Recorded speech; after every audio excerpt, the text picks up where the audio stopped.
Good morning, PDHS. Please stand for O Canada. Hey, Joel, pass the ketchup there. Oh, for sure. Thanks, bud.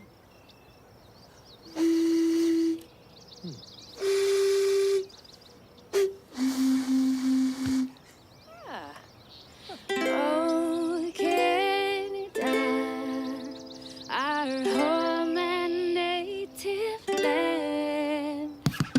True patriot love in all of us command. With glowing hearts, we see the rise of true north, strong and free. Ton histoire est une épopée des plus brillants exploits. God keep our land, God keep our land, glorious and free. Glorious and free. Oh, Canada, we stand on guard for thee. Oh, Canada, we stand on guard for thee.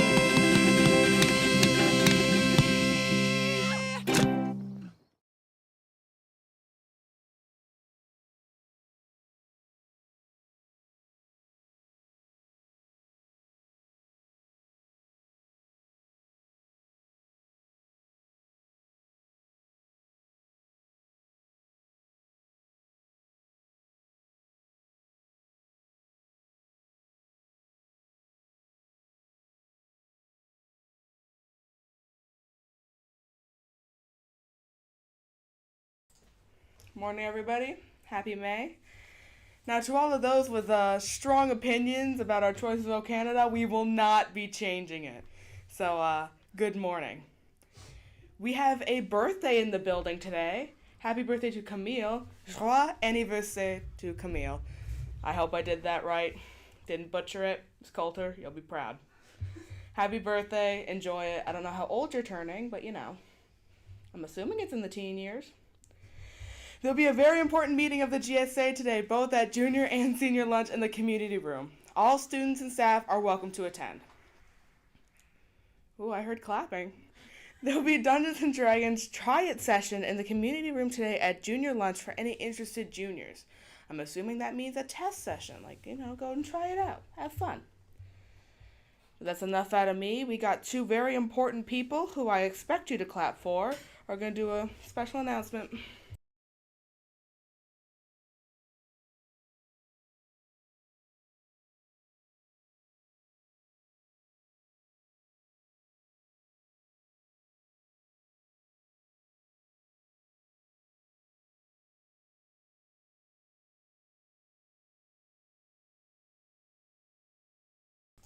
Good morning, everybody.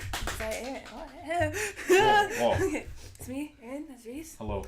If you don't know already, we're your co-presidents for next year. We have some very important news regarding next year's student council. So, interviews for potential 2024 to 2025 student council members will be taking place today for juniors and tomorrow for seniors. That's today, Tuesday, and tomorrow, Wednesday. Juniors who submitted forms, please meet next year's presidents upstairs in the lab next to Mr. Pearson's room at any point during your lunch period.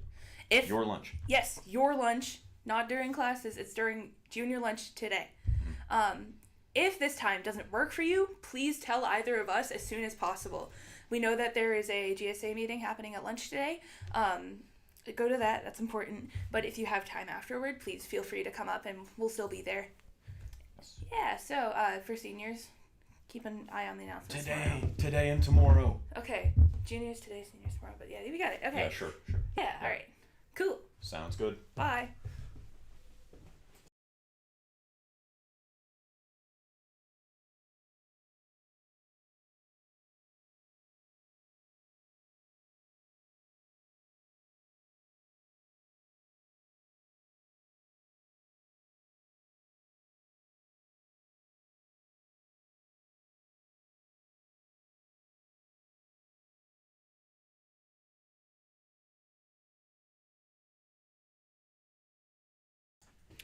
that was a lovely message from our lovely student council presidents.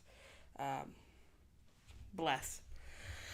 There's no blessing for spore, though, because there is none. But if there is and we don't know about it, not our fault. Weather.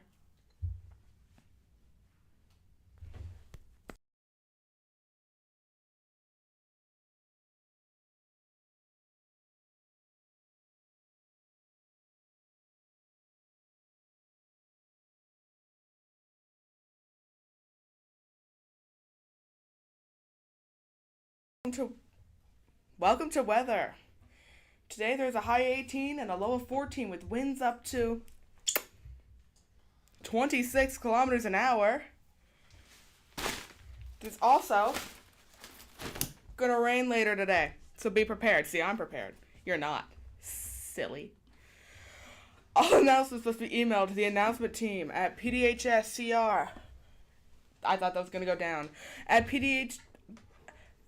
All announcements must be emailed to the announcement team at pdhscr@gnespes.ca by 8:30, or they will not be included in the morning announcements. Those are your announcements. Happy birthday again to Camilla. Joyeux anniversaire. Happy birthday, but please stay tuned for a short video about Japan. In this week's Mix List, we check out 10 things you may not know about the Philippines. Number 1. The Philippines is the only country where you'll find the jeepney. A descendant of the U.S. military jeeps left over from World War II, the jeepney underwent certain modifications to suit environmental conditions and accommodate more passengers, eventually making it one of the most affordable and common forms of public transport in the country. Jeepneys are also known for their colorful and kitschy decorations, which have become a symbol of Philippine artistry and culture. Number 2. The Philippines has approximately 180 languages, one of which fuels one of the most profitable industries in the country. Most of these 180 languages are said to be indigenous, 8 are major dialects spoken by a majority of Filipinos, and 2 official ones, namely Filipino, or the standardized language spoken almost all throughout the country, and English, which is taught in schools at an early age. Since most Filipinos have quite a good grasp on the English language, call centers have flourished in the country, providing thousands of jobs with an estimated profit of $25 billion in 2016 alone. Number 3. The position of the Philippine flag conveys a message of peace or war. Elements of the Philippine flag symbolize traits and qualities Filipinos possess or strive to achieve. Combine this with the proper way the flag is positioned, will send a clear message as to what the state of the country is currently in. Hanging horizontally, if the blue stripe is on top, the country is in a state of peace. If the red stripe is on top, however, the country is in a state of war. When hung vertically, if the blue stripe is on the left side of the observer's point of view, then the nation is at peace. But if the red stripe is on the left side, then the Philippines is at war. Number 4. Filipinos take religious festivals very seriously. Having been under Spanish rule for over 300 years, the Philippines is 90% predominantly Christian, majority of which is Roman Catholic, and were traditionally taught to honor God and other holy figures during religious festivals.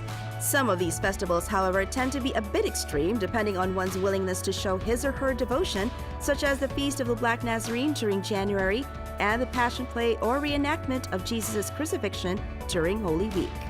Number 5. Speaking of religious festivals, the Philippines is known and prides itself for having the longest celebration of Christmas in the world.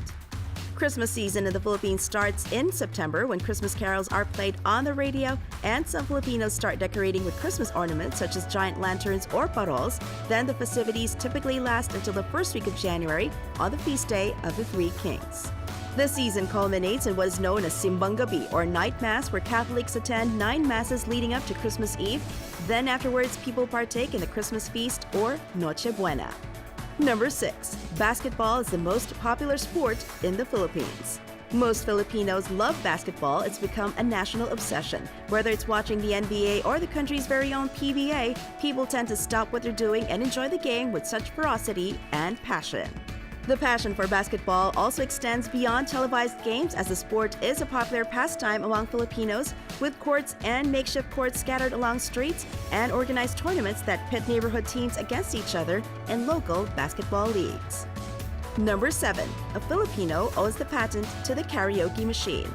The world's first karaoke machine was called the Juke 8 and was made by Japanese inventor and musician Daisuke Inoue in 1971 in Kobe, Japan. But it was Filipino inventor Roberto del Rosario who was granted the patent for the machine karaoke sing-along system, which he invented in 1975.